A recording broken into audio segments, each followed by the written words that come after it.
Moses had two staffs. The one didn't have a name, the other one did. The one that didn't have a name was made out of wood.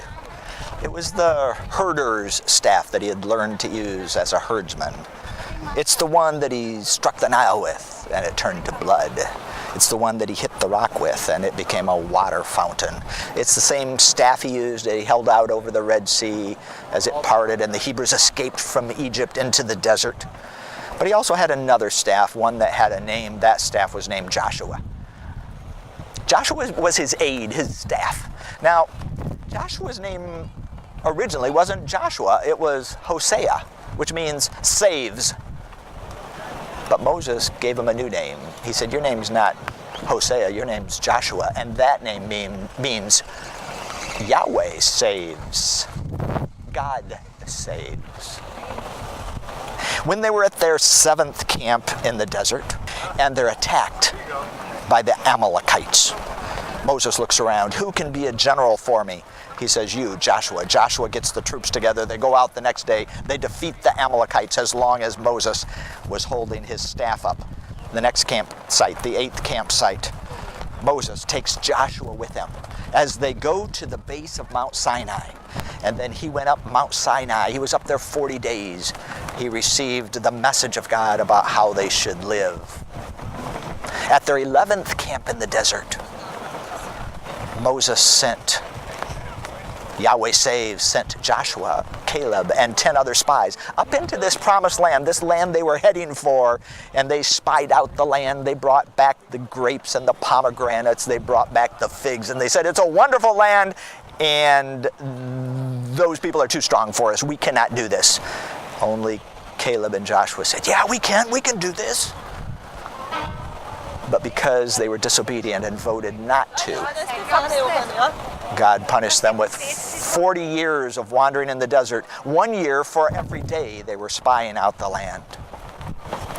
When they were living in the desert those 40 years, Moses would take Joshua with him to the tent of meeting. This was a tent right outside the camp of all these hundreds of thousands of Hebrews. It was the tent where Moses would meet with God. But they weren't alone in the tent. Joshua was with them in the tent. He was the staff of Moses.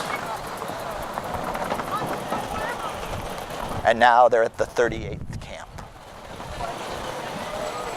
Moses has died. God gave him a burial. The people didn't see him die. He went up on the mountain and died. God buried him. And now God comes to Joshua and says, it's your turn. You've been number 2 long enough. You've been on staff long enough. Now it's your turn to lead. You're now number 1. All I ask of you is for you to be strong and courageous. 3 times he said it. Be strong. Be courageous. Don't turn to the right or to the left from the way I've told you to go. Be strong. Be courageous.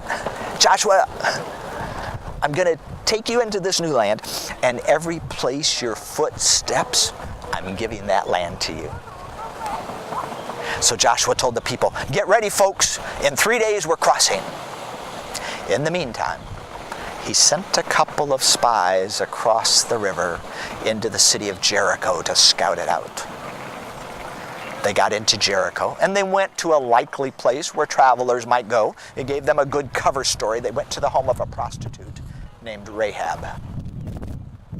The king of Jericho heard that there were 2 of these Hebrews from across the river, from the plains of Moab, in his city, and he sent the guard down to bring them in for questioning.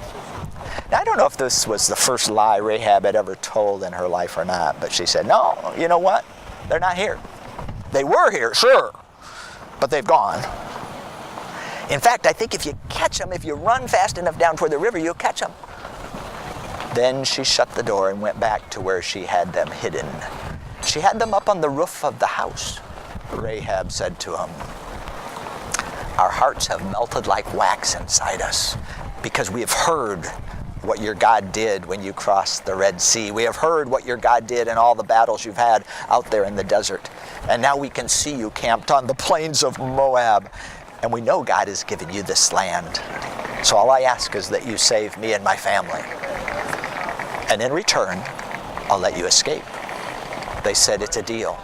She let the 2 spies down through that window that night and left the red cord dangling there in the window so they'd know which people to save. After a couple of days passed, they figured it was safe. They went back down to the river, crossed the river, back to where Joshua was. They gave him a good report. They said, the people are petrified of us. Their hearts have melted like wax. We can do this. So Joshua says to all the people, get ready. In 3 days, we're crossing the river. He has them move the camp right down next to the river. Then he told the priests, okay, priests, you guys, tomorrow you're going to slide the poles through the rings of the Ark of the Covenant.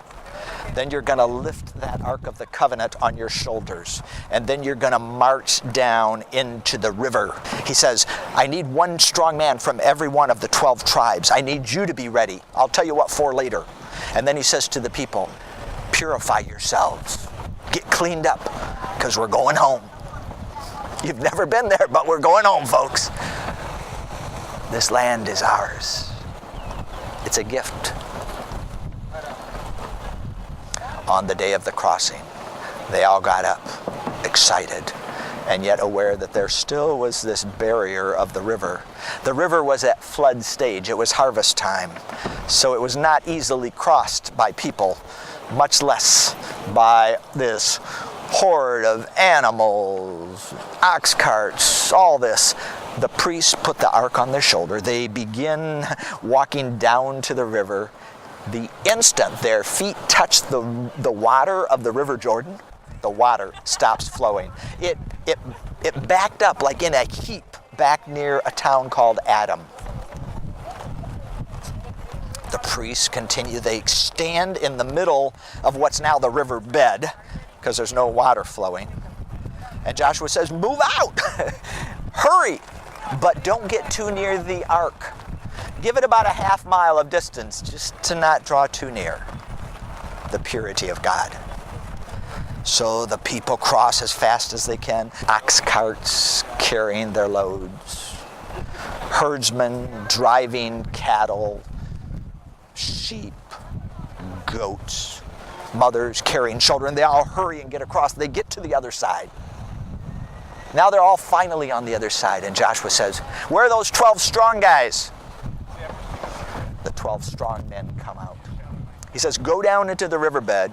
Each one of you get the largest rock you can, put it on your shoulders, and bring it up here to me.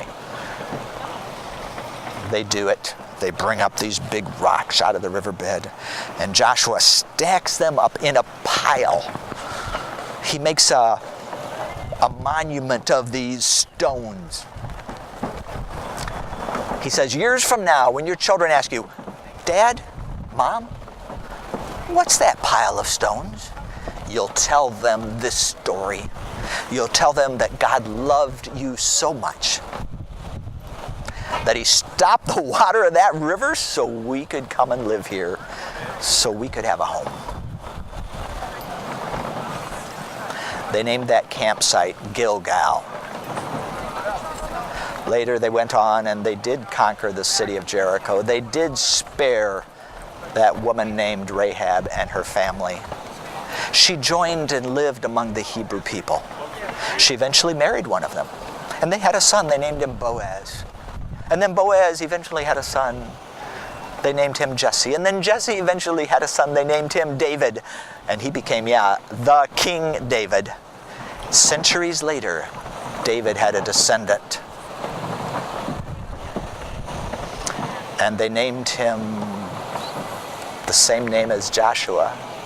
They named him Yahweh Saves. Joshua is the Hebrew form of Yahweh Saves. And the Greek form of Yahweh Saves? Jesus. And that's one small part of God's big story.